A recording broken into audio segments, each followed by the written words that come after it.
Good morning student, कैसे हैं आप सब लोग बेटा। आई होप आप सब बढ़िया होंगे। तो बेटा आपको इससे पहले आपको हमने वीडियो में चैप्टर 7 परम्यूटेशन एंड कॉम्बिनेशन के बारे में समझाया था, जहां आपको सबको समझाया और आई थिंक आपको सबको समझ में भी आया था। अब हमारा नेक्स्ट चैप्टर है chapter number 8 binomial theorem. Binomial theorem sir chapter बनाए गए तो यूज किया आपने सबने बेटा एन तक a प्लस बी का whole square, a plus B का होल क्यूब, ये सब पढ़ा था। A square plus B square, A plus B का होल स्क्वायर पढ़ा आपने। A square plus B square plus 2ab, A plus B का होल क्यूब पढ़ा।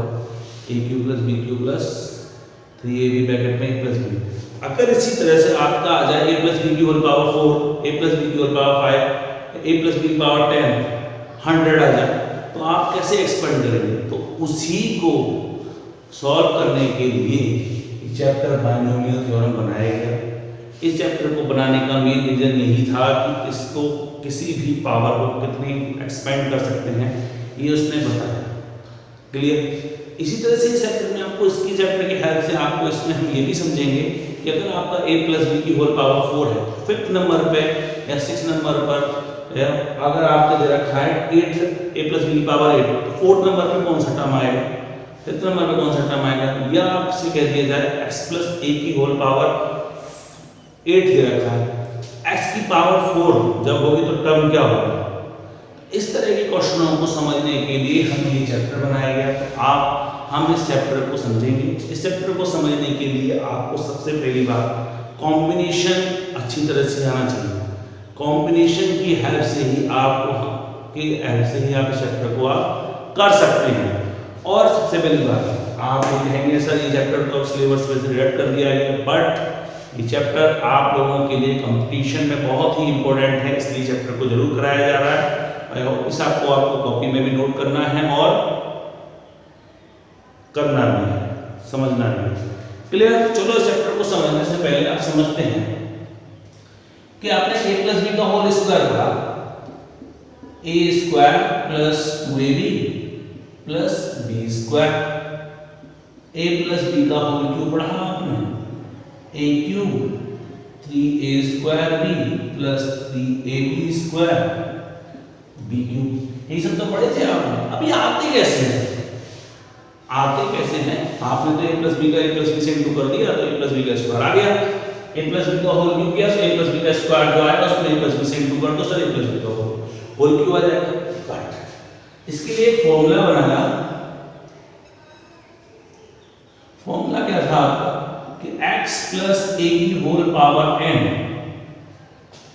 हो, तो आप इसे खोलते हैं तो फॉर्मूला होता है nc0 x की पावर n इंटू a की पावर 0, nc1 x की power n minus 1 into a की पावर 1, nc2 x की power n minus 2 into a की पावर 2, डेट जब तक खोलते हैं जब तक nc n नहीं आ जाता। तो इस फॉर्मूले को आप देख रहे हैं तो क्या लिख रहा है कि जो r है नीचे से वो बढ़ता जा रहा है 0 1 2 3 इस तरह से x की पावर ऊपर n थी n, फिर इसमें से इसको माइनस किया n minus 0 n minus 1 n minus 2, इन दोनों को सब्ट्रैक्ट करके जो आएगा वो x की पावर पे आएगा और a की पावर हमेशा वो रहेगी जो यहाँ पर हमने। क्लियर? अब इसी को मैं आपको एक्सप्लेन करके दिखाता हूँ कि सर a प्लस b का होल स्क्वायर कैसे है। n के पे कितना है मेरे पास 2c0, x के पे कितना a की पावर 2 इंटू b की पावर 0 प्लस 2c1 a की पावर 2 माइनस 1 इंटू b की पावर 1, फिर 2c2 a की पावर 0 इंटू b की पावर बना 2c0। आप उसमें कॉम्बिनेशन चैप्टर में पढ़ चुके हैं, 2c0 की वैल्यू 1 होती है इंटू a स्क्वायर और किसी की पावर 0 उसकी वैल्यू 1। 2c1 को ओपन किया 2 इंटू a की पावर 1 a, b की पावर 1 b प्लस 2c2 की value 1 into b square.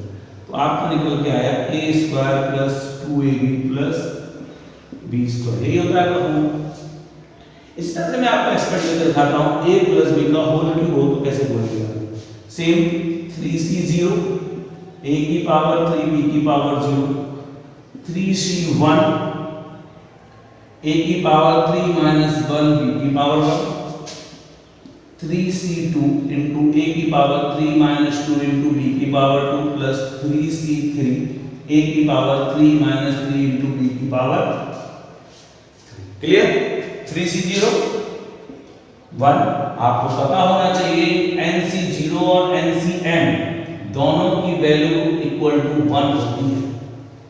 Clear बेटा? इनटू a क्यूब किसी की पावर 0 उसकी value again 1, 3c1 3 into a square b, 3c2 को आप एक्सपेंड करेंगे 3 a b square, 3c3 value 1 into 1 into b cube निकले आया आपका a cube plus 3a square b plus 3ab square plus b cube. Clear बेटा?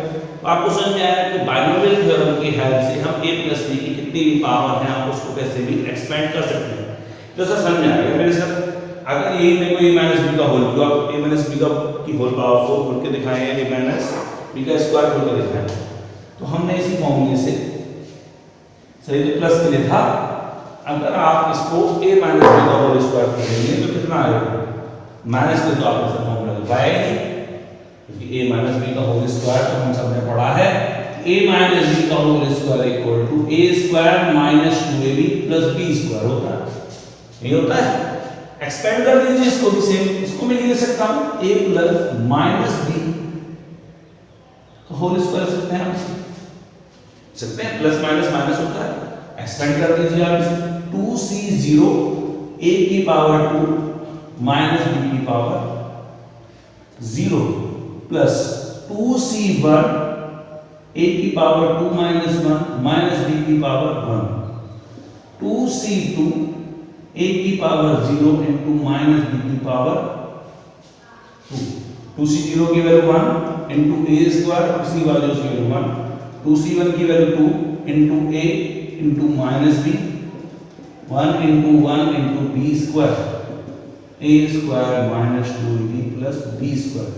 तो इससे समझ में क्या आया कि माइनस में कोई फर्क नहीं पड़ता, बस आप इस सीक्वेंस में चेंज कर लीजिए तो आप उससे निकाल सकते हैं। बट अब आपको मैं एक नई चीज, आपने क्या देखा कि पावर यहाँ पे 2 थी तो कितने एक्सपेंशन आए? 1 2 3।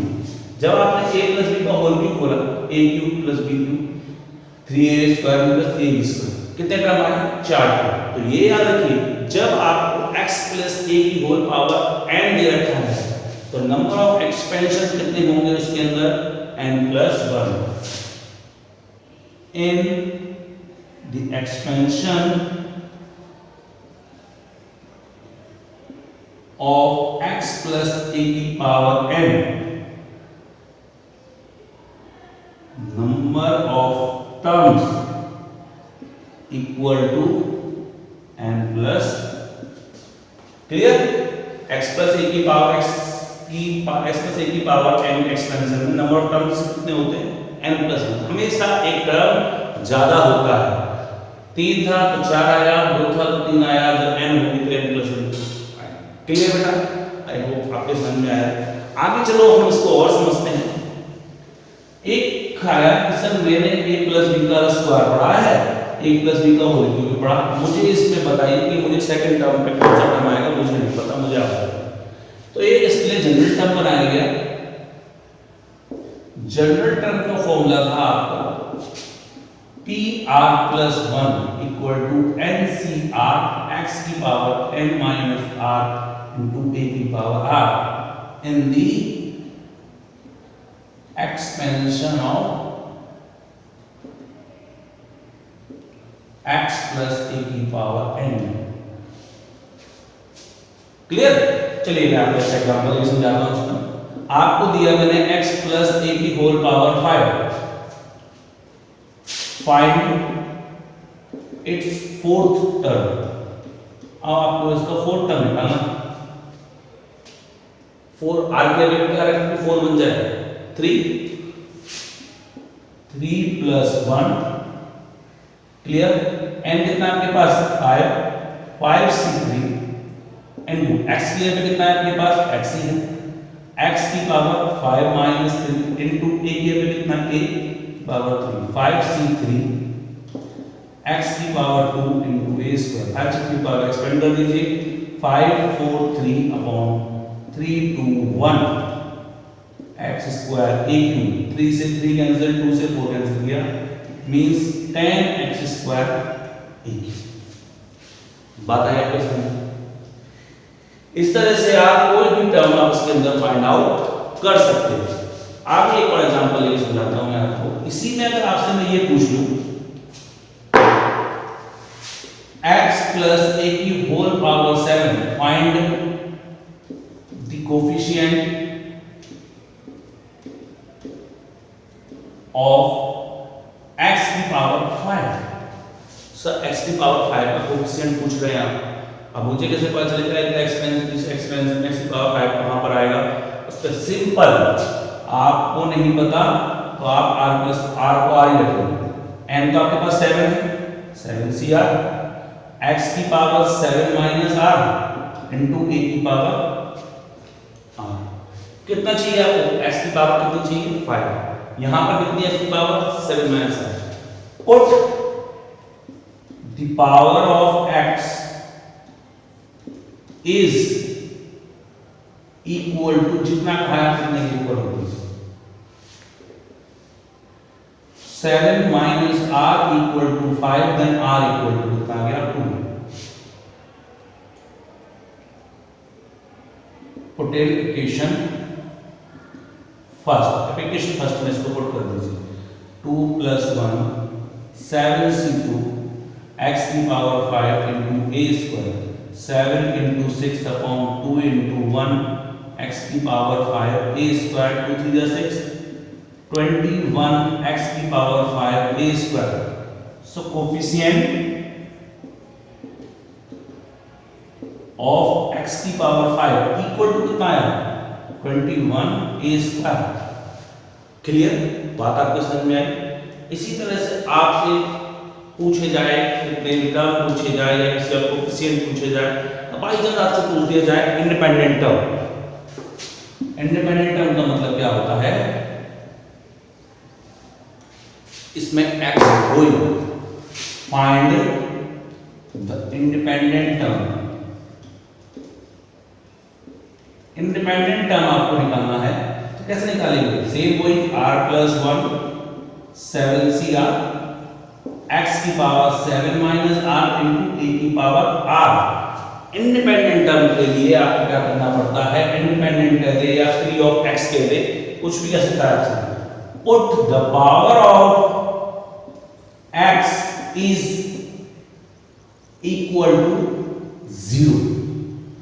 x है ही नहीं, 0 के इक्वल, then 7 minus r equal to 0, then r equal to 7। Put कर दीजिए, 7 + 1 7c7 x की पावर 7 माइनस 7 a की पावर 7, 1 इंटू 1 इंटू a की power 7। So independent terms, independent term is a की पावर। क्लियर बेटा? आपको इस तरह से मैंने समझाया कि ये तो आ गया आपको समझने के लिए कि सर जनरल टर्म निकालते थे, तो हम जनरल टर्म आपको समझ में आया। अगर मैं इसी में आपसे मैं कह दूं कि बेटा आपको इसका मिडिल टर्म फाइंड आउट करना है, middle term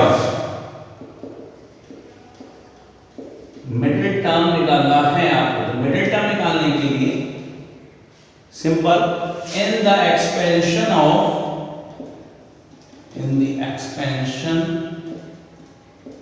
of x plus a की पावर n।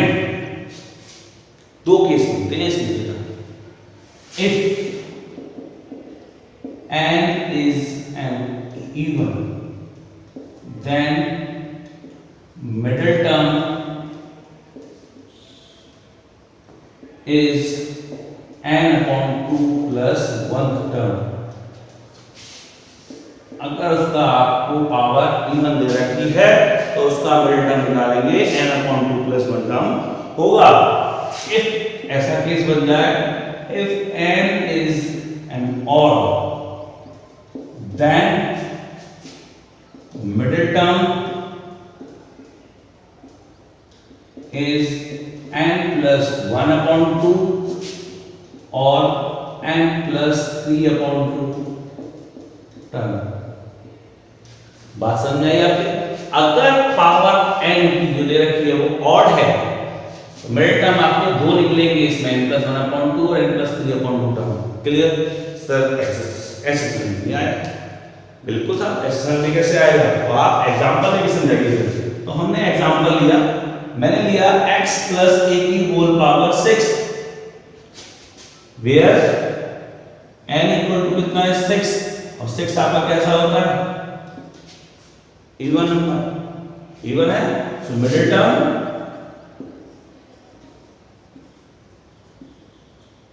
इक्वल टू क्या लिखा था? n upon 2 plus 1th term, it means 6 upon 2 plus 1 term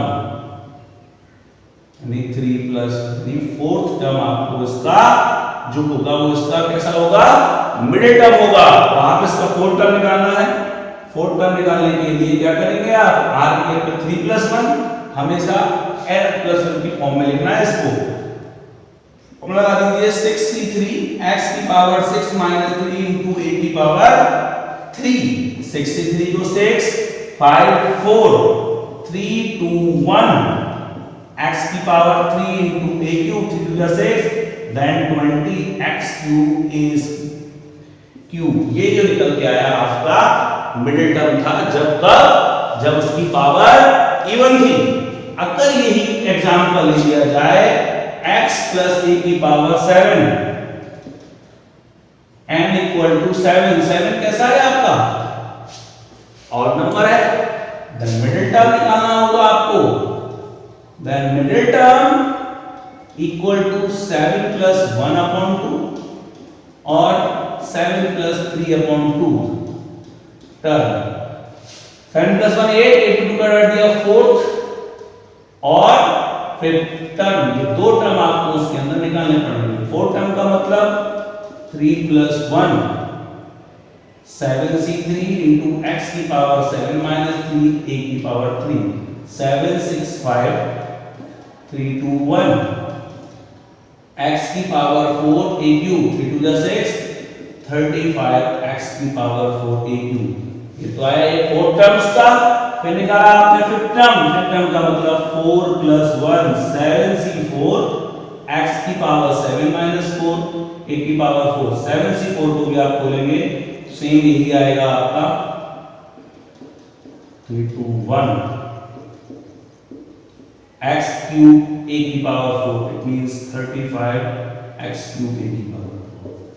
तो बात आपकी समझ में आई? अगर पावर इवन है तब कंडीशन ये होती है, जब पावर ऑड है तब कंडीशन ये होती है। इसके बाद एक केस और होता है, वो और आपको समझाते हैं।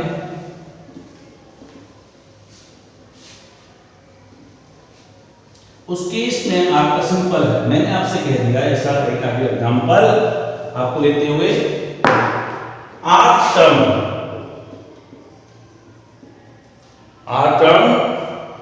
from the end of expansion and in the expansion of x plus a की पावर n।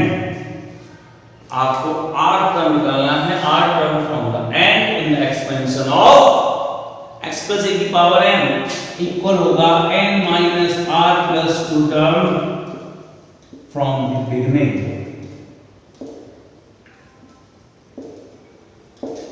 यानी जो टर्म आपको निकालना था term from x plus a की पावर n, पीछे से फिर टर्म निकालना था, आगे से आपको कौन सा टर्म निकालना होगा? n minus r plus 2 term. Example देखते हैं इसके लिए भी sir. 4 term from the end in the expansion of x plus a की whole power 7। x plus a की होल पावर 7 है, इसका मतलब आपको निकालना है अब n minus r। कितना होगा? n कितना है आपके पास? 7 r 4 plus 2 7 हो गया कितना हो जाएगा 3 3 plus 2 it means fifth term from the beginning। अब आपको शुरुआत से कौन सा टर्म निकालना पड़ेगा, टर्म निकाल दीजिए 4 plus 1 and we have 7c4 x की पावर 7 minus 4 into a की पावर 4 35 x cube a की पावर 4 यानी पीछे से जो 4 टर्म होगा तो कितना होगा 35 x cube a की पावर 4। क्लियर बेटा, बात समझ में आई आपके। तो इस क्वेश्चन इस तरह से हमने आपको बाइनोमियल थ्योरम का जो था आपको इंट्रोडक्शन दिया कि इसमें किस तरह के क्वेश्चन आते हैं और किस तरह के क्वेश्चन के यूज के लिए बाइनोमियल थ्योरम का यूज किया जाता है। तो अब आपको आई थिंक किसी के मन में कोई डाउट नहीं होगा कि सर हम बाइनोमियल थ्योरम का यूज क्यों और कैसे करते हैं। आगे की नेक्स्ट वीडियो में हम आपको इसके क्वेश्चंस यानी एक्सरसाइज के बारे में बताएंगे। अभी फिलहाल इतना ही। Thank you so much. इस वीडियो को देखिए और समझिए। अगर फिर भी कोई डाउट होता है तो आप मुझसे पूछिएगा, हम उस नेक्स्ट वीडियो में उस डाउट को दूर करने की पूरी कोशिश करेंगे। Thank you.